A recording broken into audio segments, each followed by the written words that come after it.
un podcast de Cooperativa. Este es el podcast de El Diario de Cooperativa, una presentación de cooperativapodcast.cl, otra forma de escuchar.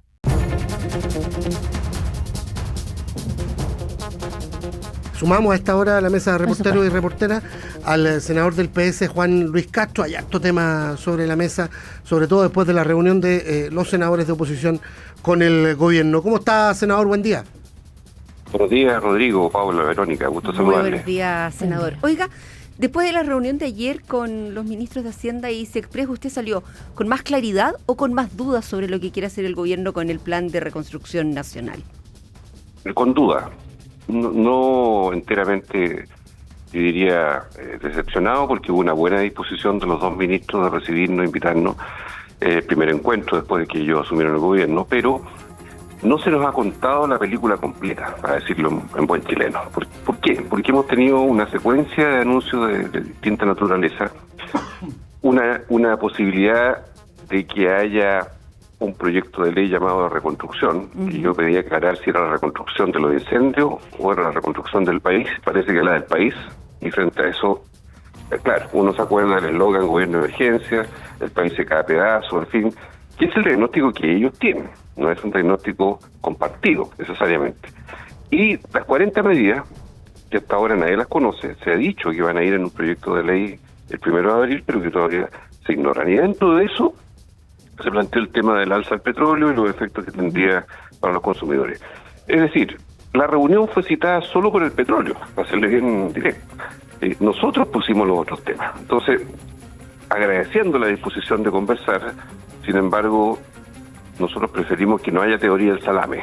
O sea, que se vaya por pedacitos contando capítulos diferentes, en vez de decirnos, mire, este es el completo despliegue de todo lo que queremos hacer, y esto es lo que entendemos que viene para adelante en diversos proyectos, diversas iniciativas.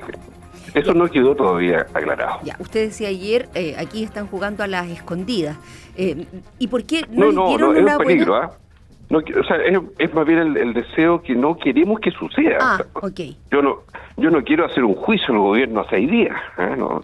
Pero hasta el momento se han sembrado dudas muy razonables respecto a derechos sociales, respecto a temas de recorte, en fin, que son muy delicados. Y parte de esas dudas tienen que ver con que vaya en un mismo paquete, en un mismo proyecto de ley, de reconstrucción nacional por incendios, la rebaja de impuestos corporativos, los cambios en gratuidad universitaria, las medidas laborales. Absolutamente, porque mire, una cosa y donde íbamos a estar totalmente disponibles es a que la reconstrucción de los incendios, por ejemplo, Biobío, Ñuble, Valparaíso, tenga fondos especiales. Se dice que son $1.000 millones, perfecto. Y eso entonces vaya acompañado de un mecanismo que llegue esa plata. Pero otra cosa es hacer una reforma tributaria. Perdón, pero ¿no eran 400.000 millones de pesos para la reconstrucción de los incendios? Pues $1.000 millones de dólares. $1.000 millones es la cifra que ha venido diciendo desde el sábado el ministro de Hacienda y la corroboró ayer. Para los incendios en las 3 regiones. Entonces, una cosa es eso y otra cosa es una reforma tributaria, que es de carácter sistémico, que tiene permanencia en el tiempo, que tiene otro alcance. Y producto además de todo esto, que afecte eventualmente la gratuidad como la estaría afectando para los mayores de 30 años, que son 26.000, o que eventualmente los recortes que están ya instruidos a los ministerios, que sobre todo salud, trabajo, educación son los más afectados, más de 500.000 millones en cada uno de ellos. ¿Cómo va a afectar eso en la lista de espera, en el personal de la salud, en el personal docente? En fin, en todo lo que son las áreas ya extremadamente sensibles. Como todo esto va haciéndose en simultáneo, qué bueno sería que la autoridad económica diga, mire, este es el objetivo y para eso vamos a llegar tal y igual proyectos de ley con una secuencia determinada, pero que sean razonables.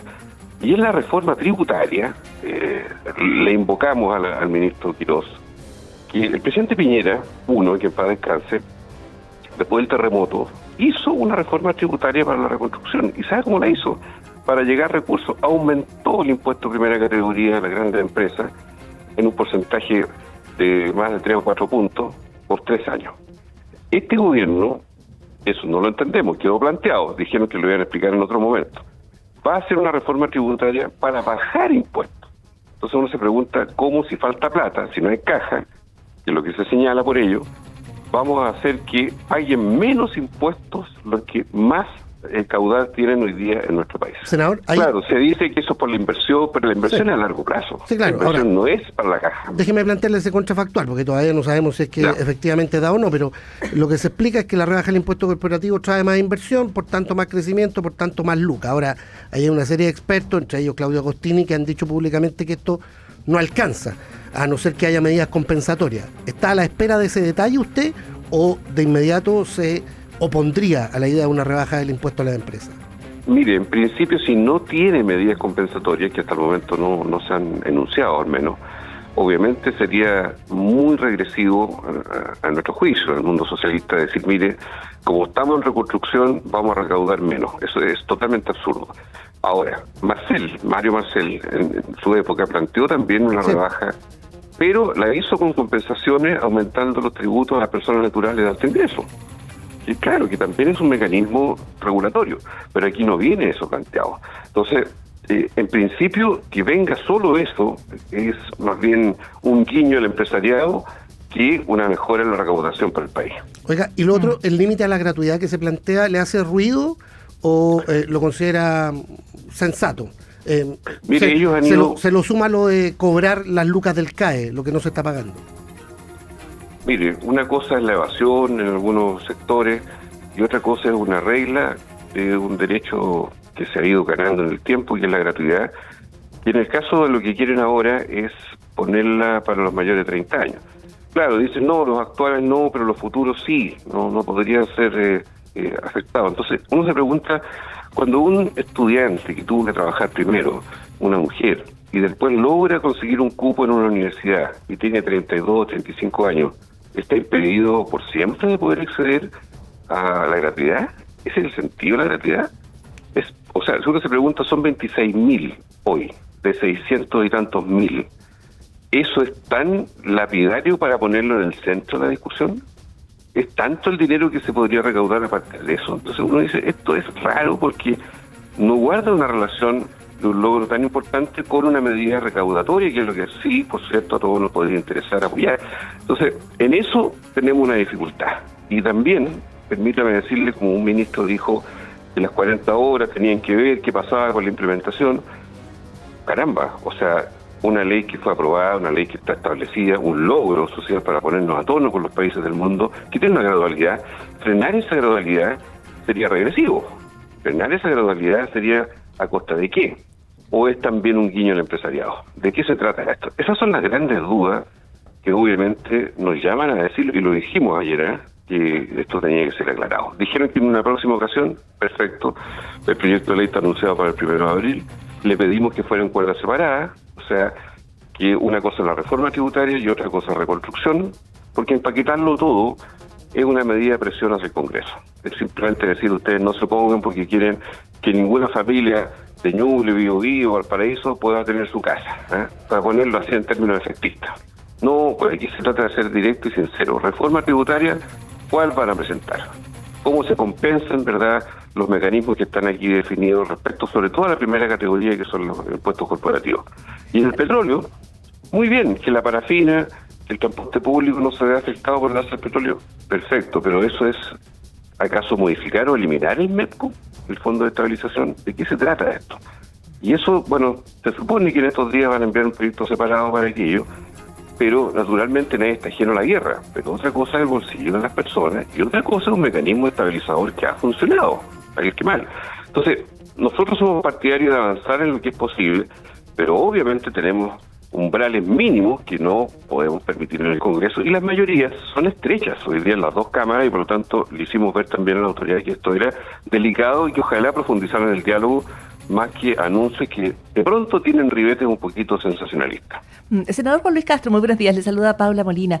Y buenos días. Buen día. Quiero preguntarle si usted ha dicho que enviar todo el paquete junto de alguna manera podría ser o tener el efecto de una presión sobre el Congreso. Sí. Pero también es un Congreso bien fragmentado y un Congreso con dos cámaras que están presididas por sectores afines al gobierno.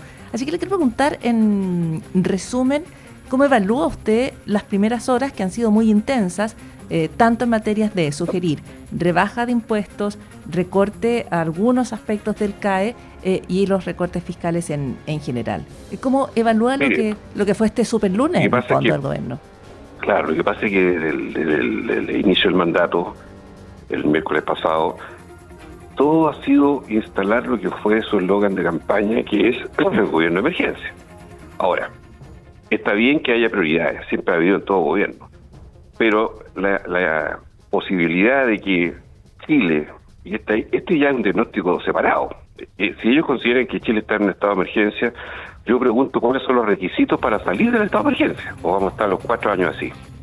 ¿Cuáles son las prioridades dentro de esas emergencias? De manera clara que permitan hacer todo este tipo de anuncios y que son reformas algunas estructurales como la tributaria, de modo tal de que una cosa es la campaña y otra cosa es la realidad. La gente cuando vio el Festival de Viña hace 2 semanas atrás no parecía que estaban simplemente. Entonces, ¿que hay problemas sociales? Sí. Con la seguridad, sí. Con el empleo, sí, por supuesto. Pero yo creo que el esfuerzo principal ha sido el gobierno decir esto está peor de lo que imaginábamos, no hay ni un peso prácticamente en las arcas fiscales, y todo esto significa reconstruir el país. Uno lo entiende después de un terremoto, lo entiende después de una gran catástrofe, pero en este minuto más bien parece un voluntarismo del gobierno posicionar ese concepto del gobierno en emergencia. Eso yo creo que es el eslabón principal, del cual derivan muchas de estas otras medidas.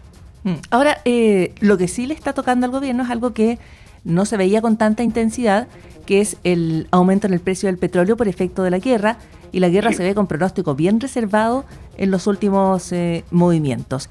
En ese sentido, ¿cuánto cree que le va a cambiar al gobierno y por ende a Chile los próximos meses o en lo inmediato la presión hacia el aumento del precio del petróleo y la guerra en general?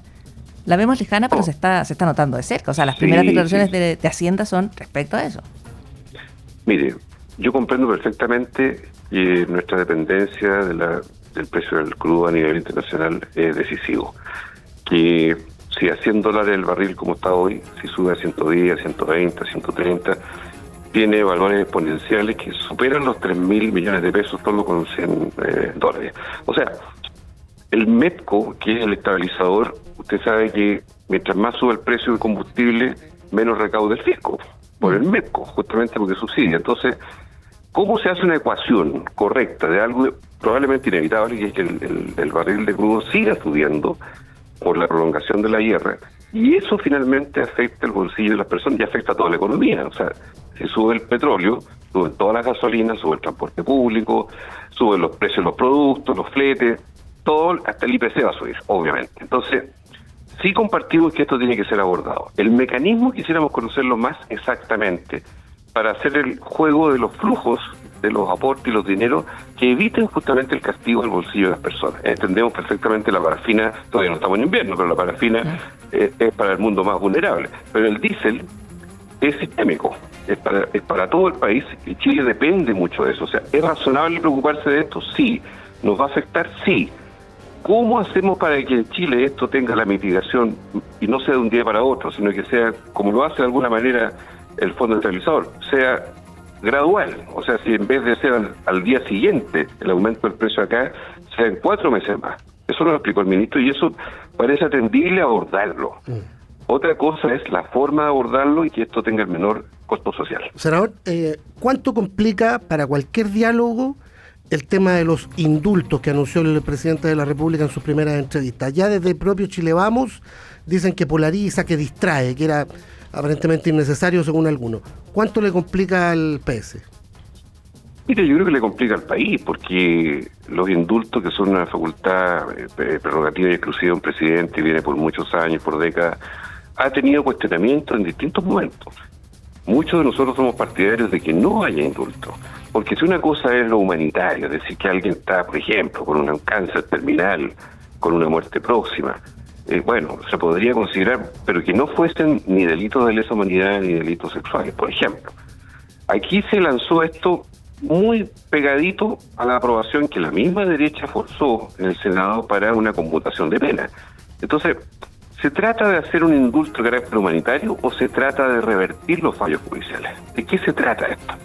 Y eso no ha sido despejado. Entonces, probablemente hay compromiso que adquirió el nuevo gobierno con sectores, no sé si sectores militares o las fuerzas de orden, no sé, que comprometieron esta idea, después la han bajado un poco en el perfil, ¿no es cierto?, los indultos, pero como está relacionado a lo que ellos también han querido, que es que en la práctica punta peuco, que muchos otros violadores de derechos humanos y gente que ha cometido aberraciones en Chile pueda salir, porque ese proyecto es muy malo técnicamente, muy inespecífico, e incluso ya la presidenta del Senado lo desahució, Paulina Núñez, en buena hora. Pero todo esto tiene de alguna manera un hálito de que se quiere ir a una cierta impunidad. Entonces, ojalá el gobierno retroceda en eso, creo que sería para el país. Porque no puede ser la izquierda la depositaria de los derechos humanos. Esto es para el país, la derecha tampoco son los militares, ni nosotros somos los derechos humanos. Aquí hay que sacar el estigma de la caricaturización. Y creo que en ese sentido, ojalá el gobierno rectifique. Es el senador socialista Juan Luis Castro en el Diario de Cooperativa. Gracias por haber conversado con nosotros. ¿Cómo no? Que tenga buen día. Un saludo para usted. Hasta Gracias, pronto. buen día. Buen día. Este es el podcast de El Diario de Cooperativa, una presentación de cooperativapodcast.cl. Gobierno pone discusión inmediata al proyecto que tipifica como delito el ingreso irregular al país. El presidente Kast monitorea en terreno las zanjas en la frontera norte. Esta retroexcavadora la empujan todos los chilenos. Estoy convencido de que el ejército con este trabajo representa a la inmensa mayoría de los chilenos. El narcotráfico, el crimen organizado, la inmigración ilegal no tiene color político. Una zanja que cubre solo algunos puntos de la frontera no va a resolver todo el problema. El foco tiene que estar en la coordinación entre militares, carabineros, PDI. Se ha criticado el escudo fronterizo diciendo que es solamente una zanja. Bueno, falso. A nivel legislativo, poder tipificar como delito el ingreso ilegal a Chile. Hacienda se reúne con senadores de oposición y acelera el ajuste fiscal. Hay críticas al límite de la gratuidad universitaria que se pretende y la reducción del impuesto corporativo. Conversamos con el socialista Juan Luis Castro. $1.000 millones es la cifra que ha venido diciendo desde el sábado el ministro de Hacienda para los incendios. Una cosa es eso y otra cosa es una reforma tributaria. Y producto además de todo esto, que afecte eventualmente la gratuidad como la estaría afectando para los mayores de 30 años, el presidente Piñera, después del terremoto, hizo una reforma tributaria para la reconstrucción. Aumentó el impuesto de primera categoría de las grandes empresas. Este gobierno va a hacer una reforma tributaria para bajar impuestos. Entonces uno se pregunta cómo si falta plata, si no hay caja, que es lo que se señala por ello, vamos a hacer que paguen menos impuestos los que más caudal tienen hoy día en nuestro país. Trama bielorrusa, Fiscalía presenta nuevos cargos contra la ex suprema Ángela Vivanco, su marido y los abogados Mario Vargas y Eduardo Lagos. Grave, el vecino de Pudahuel, víctima de un portonazo anoche, fue golpeado, apuñalado por los delincuentes.